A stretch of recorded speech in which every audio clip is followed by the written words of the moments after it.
The sand has covered the ruins, but it has not erased the memory.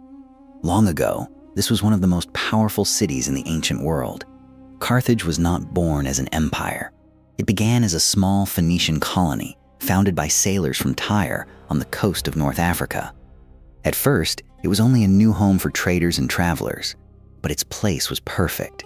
It stood near the sea, it had good land around it, and it was close to the great trade routes of the ancient world. That made Carthage grow fast. From the beginning, Carthage understood a simple truth. If you control the sea, you control trade. If you control trade, you control wealth. And if you control wealth, you can build power. So Carthage became rich. Its ships sailed across the sea.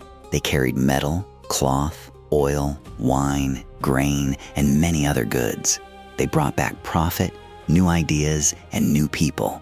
The city grew stronger with every trip across the water. Carthage was built for trade. Its harbors were busy. Its docks were full of ships. Its streets moved with the flow of merchants, workers, sailors, and scribes. Every part of the city was connected to the sea. This was what made Carthage different. Many ancient cities showed their power with walls, palaces, and armies.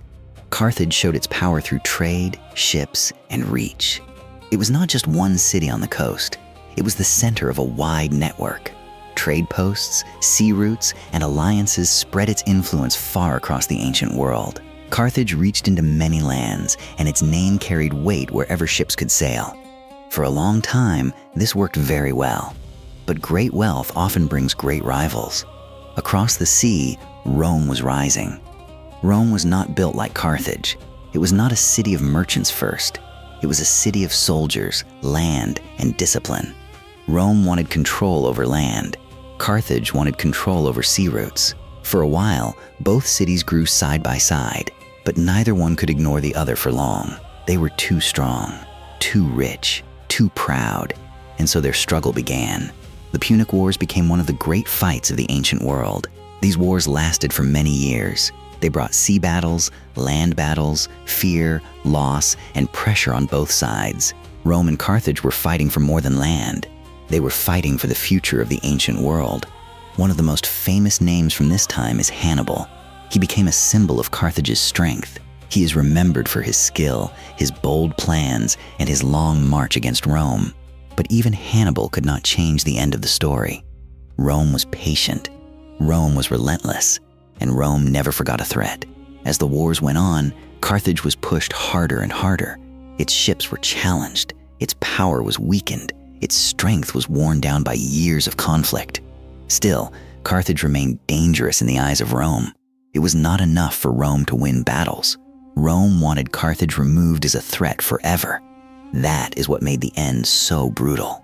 In 146 before Christ, Carthage was destroyed by Rome at the end of the Third Punic War. The city was looted. Its buildings were burned. Its people were crushed by war. The great rival of Rome was left in ruins. A city that had once stood for trade, wealth, and sea power was turned into broken stone and ash. But Carthage did not disappear from history. Its ruins stayed behind. Its name stayed behind. Its story stayed behind. Time covered the city, but it could not fully erase what Carthage meant. It became a warning. It became a memory. It became the story of a city that rose from trade, challenged a giant, and was destroyed in war. And still, Carthage speaks to us, because Carthage was more than a city. It was a system, a network, a way of life built around the sea. It reminds us that power is not only made by armies, it can also be made by ships, ports, markets, and trade. It reminds us that a city can shape history without ruling the whole world. Carthage did not need to conquer every land to matter. It only needed to command the sea lanes that connected the ancient world. That was enough to make it one of the most feared powers of its time. And that is why its fall still feels so heavy. Carthage was not weak. It was not small. It was not forgotten by chance. It was strong enough to stand against Rome. And it was destroyed because Rome saw it as a threat that had to be erased. Today, the ruins stand in silence. The walls are broken. The harbors are changed. The city is gone. but the story remains. When we look at Carthage now, we do not just see ruins. We see a city that once moved with the power of the sea. We see merchants, ships, and busy ports. We see a world where trade could build an empire. And we see the moment when war brought that world to an end. Carthage was a city of motion, a city of wealth, a city of great reach.